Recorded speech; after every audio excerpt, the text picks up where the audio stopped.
Madam Speaker, the President of the United States.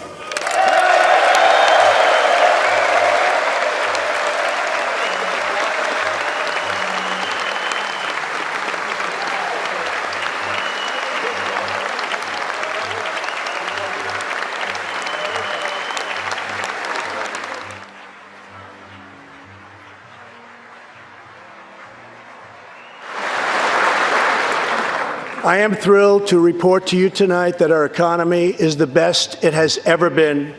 Our military is completely rebuilt, with its power being unmatched anywhere in the world, and it's not even close. Our borders are secure. Our families are flourishing.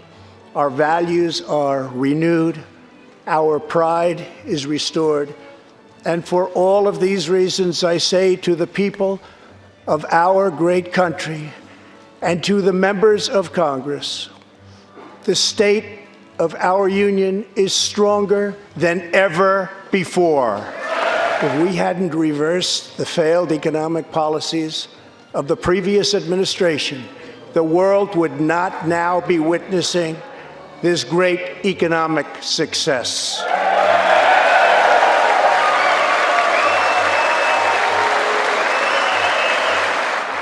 One of the biggest promises I made to the American people was to replace the disastrous NAFTA trade deal.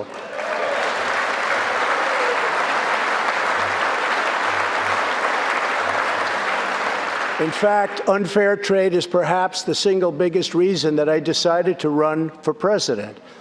Following NAFTA's adoption, our nation lost 1 in 4 manufacturing jobs. Many politicians came and went, pledging to change or replace NAFTA, only to do so, and then absolutely nothing happened. But unlike so many who came before me, I keep my promises. We did our job. Thanks to our bold regulatory reduction campaign, the United States has become the #1 producer of oil and natural gas anywhere in the world, by far.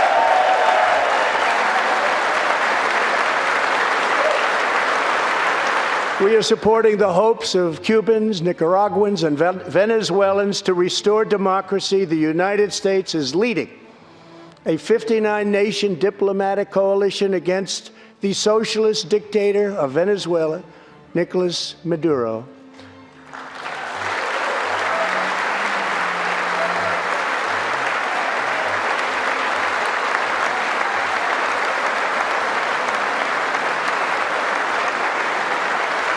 Maduro is an illegitimate ruler, a tyrant who brutalizes his people, but Maduro's grip on tyranny will be smashed and broken. Here this evening is a very brave man who carries with him the hopes, dreams, and aspirations of all Venezuelans. Joining us in the gallery is the true and legitimate president of Venezuela, Juan Guaido. Mr. President, please take this message back to your homeland.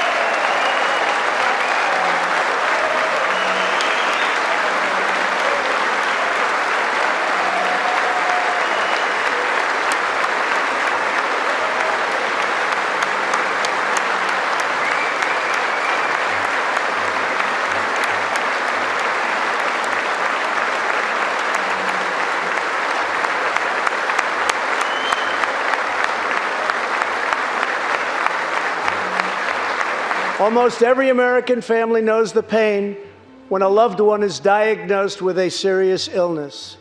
Here tonight is a special man, beloved by millions of Americans, who just received a stage 4 advanced cancer diagnosis. This is not good news, but what is good news is that he is the greatest fighter and winner that you will ever meet. Rush Limbaugh, thank you for your decades of tireless devotion to our country.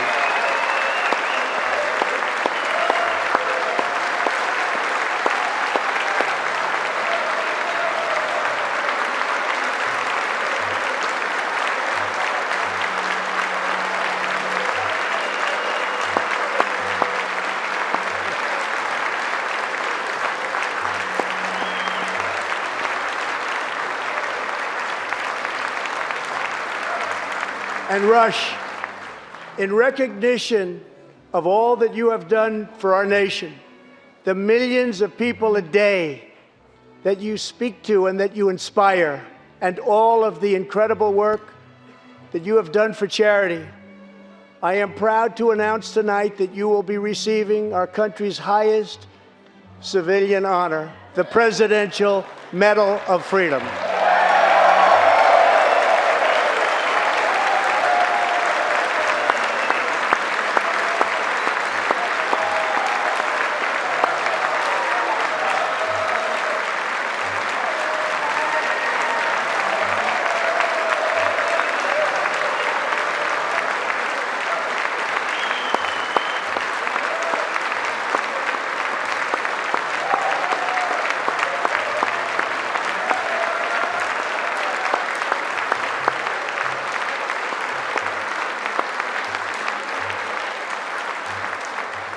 I will now ask the First Lady of the United States to present you with the honor, please.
Rush and Catherine, congratulations.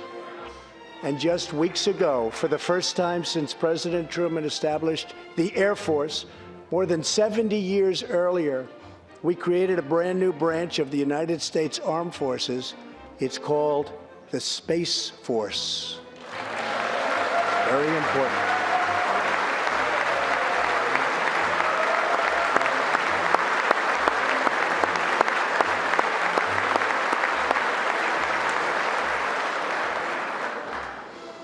In the gallery tonight, we have a young gentleman, and what he wants so badly, 13 years old, Ian Launfay.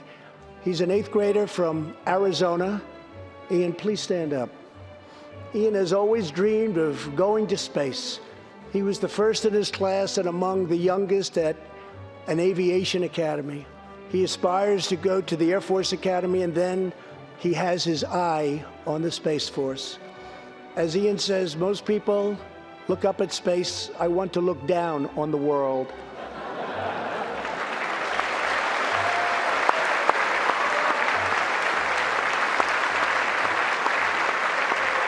Many experts believe that transparency, which will go into full effect at the beginning of next year, will be even bigger than healthcare reform.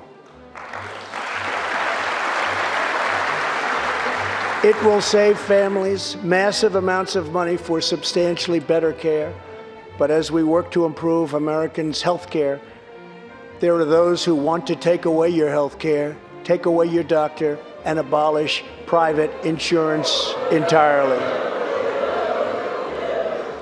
132 lawmakers in this room have endorsed legislation to impose a socialist takeover of our health care system, wiping out the private health insurance plans of 180 million very happy Americans. To those watching at home tonight, I want you to know we will never let socialism destroy American health care. The state of California passed an outrageous law declaring their whole state to be a sanctuary for criminal, illegal immigrants, a very terrible sanctuary with catastrophic results. Now we must embrace the next frontier, America's manifest destiny in the stars. I am asking Congress to fully fund the Artemis program to ensure that the next man and the first woman on the moon will be American astronauts, using this as a launching pad to ensure that America is the first nation to plant its flag on Mars.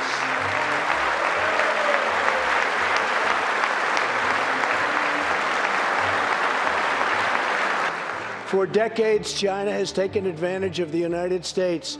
Now we have changed that. But at the same time, we have perhaps the best relationship we've ever had with China, including with President Xi.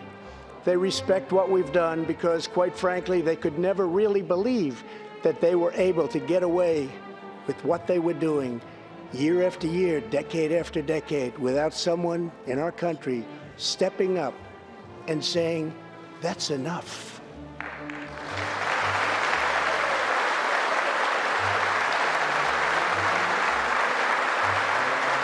Now we want to rebuild our country, and that's exactly what we're doing. We are rebuilding our country. As the world's top terrorist, Soleimani orchestrated the deaths of countless men, women, and children. He directed the December assault and went on to assault U.S. forces in Iraq, was actively planning new attacks when we hit him very hard. And that's why last month, at my direction, the U.S. military executed a flawless precision strike that killed Soleimani and terminated his evil reign of terror forever.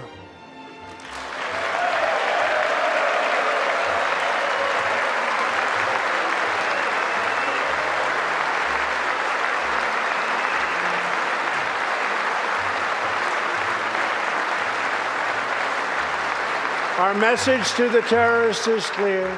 You will never escape American justice. If you attack our citizens, you forfeit your life.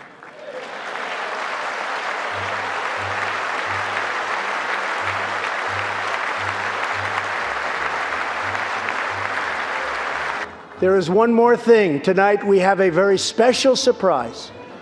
I am thrilled to inform you that your husband is back from deployment.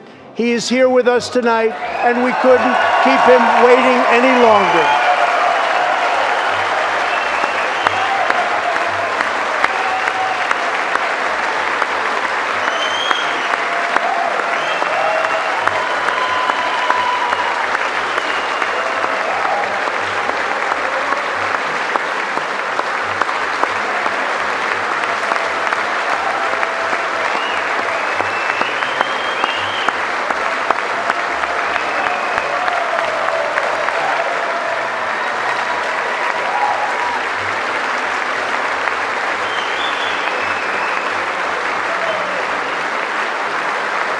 America is the place where anything can happen. America is the place where anyone can rise. And here, on this land, on this soil, on this continent, the most incredible dreams come true. This nation is our canvas, and this country is our masterpiece.